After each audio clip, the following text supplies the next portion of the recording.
Bienvenue sur le journal de ce lundi 20 janvier 2020. Tout de suite le sommaire. La 14e journée du championnat national Vital'Or Ligue 1 a pris fin ce week-end avec au total 8 matchs joués. Le point des résultats dans cette édition. Le championnat national de badminton a connu son épilogue ce dimanche au stade de l'Amitié Mathieu Kérékou. Vous aurez les réactions des joueurs et membres du staff d'organisation dans un instant. Et à l'international, pour finir, vous aurez le point des nouvelles des internationaux béninois.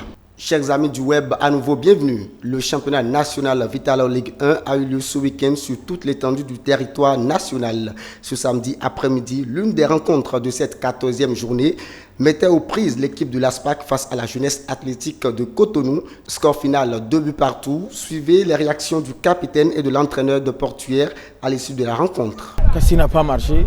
On n'a pas marqué de but pour gagner. Donc c'est ce qui n'a pas marché. Sinon, si c'est le jeu, on l'a fait. On ne va pas rester sur le jeu. Le football, on comptabilise les points, on est en championnat. On n'est pas là pour faire le festival de jeu. Donc, après tout, il faut mettre les ballons au fond pour gagner les matchs. L'intelligence, on vient avec. On ne le met pas dans la tête des élèves. Soit on est intelligent, on sait faire les choses. Soit on ne l'est pas. Le professeur, lui donne ce qu'il peut. Et c'est aux joueurs d'aller faire ce qu'il fallait pour gagner leur match. Je le fais. C'est toujours le travail devant le but. Et qui va me dire je ne travaille pas devant le but? À chaque fois, j'amène des ballons devant le but. Il y a des combinaisons. Mais qui va me finir? On trouvera la personne. Ou soit on trouve, mais on met ça dehors ou bien on met ça sur le gardien. Donc à un moment donné, il faut que ça rentre. Mal rentré dans le match. Malheureusement, on a encaissé 2 buts et on a essayé de réduire le score. Et en deuxième partie, on a essayé de marquer encore le deuxième but. Mais on a poussé, mais malheureusement, ça n'a pas été le cas. C'est manque de concentration. C'est manque de concentration de notre attaquant, de nos attaquants. Malheureusement, on a trouvé plusieurs occasions pour remporter le match, mais malheureusement, on n'a pas concrétisé les occasions qu'on a trouvées. Non, c'est des fautes réelles. 2 fois, la balle a touché la main du défenseur, mais l'arbitre n'a pas sifflé. Mais malheureusement, c'est arrivé comme ça. On ne peut rien dire. C'est l'arbitre qui a le dernier mot, donc c'est arrivé comme ça. Lors des autres rencontres, l'équipe universitaire de ZAU-FC est allée battre son homologue d'Asvo sur un score d'1-0. Le leader du championnat, Aïma FC, se fait retarder par Énergie FC suite à un match nul d'1 but partout. Score identique entre l'AS Tonnerre de Boycon et la jeunesse sportive de Pobé. Et enfin, la surprise de ce week-end vient du campus d'Abomey-Calavi. La lanterne rouge crée l'euphorie en s'imposant devant l'équipe des Bluffs du Borgou sur le score étriqué d'1-0.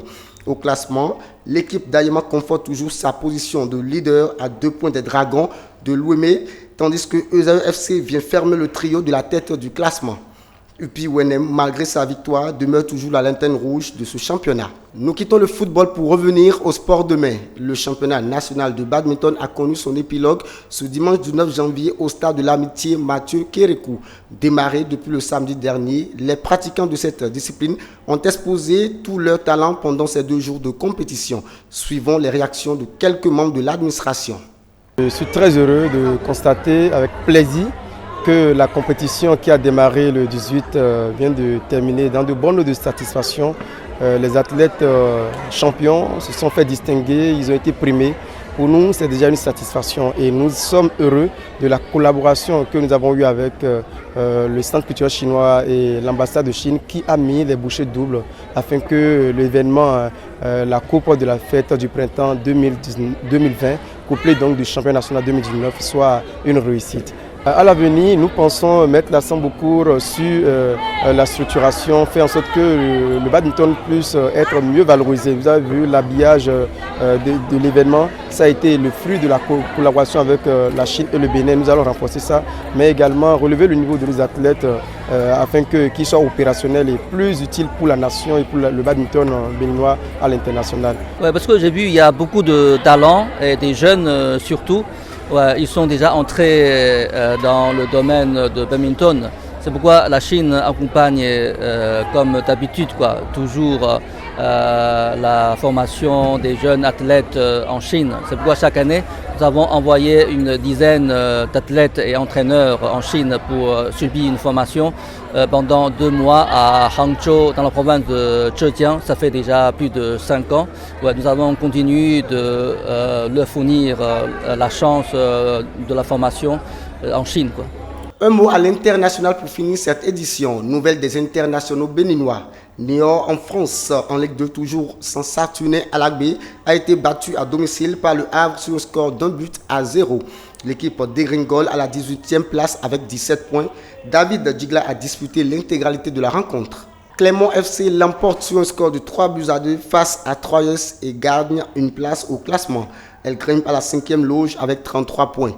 Revenu d'une blessure à la clavicule et trop juste physiquement, Cédric Rontondi n'a pu être aligné. Valenciennes en déplacement à Nancy a mordu la poussière. 1-0 pour les locaux. Cécile d'Almeida, titulaire et sous le coup d'un carton jaune écopé à la 37e minute, a été remplacé à la 60e minute. Valenciennes est donc 8e avec 30 points. En Tunisie, pour finir, le dernier match du Tidjani Annan et Soliman remonte au 5 janvier dernier avec la réception de l'Espérance de Tunis.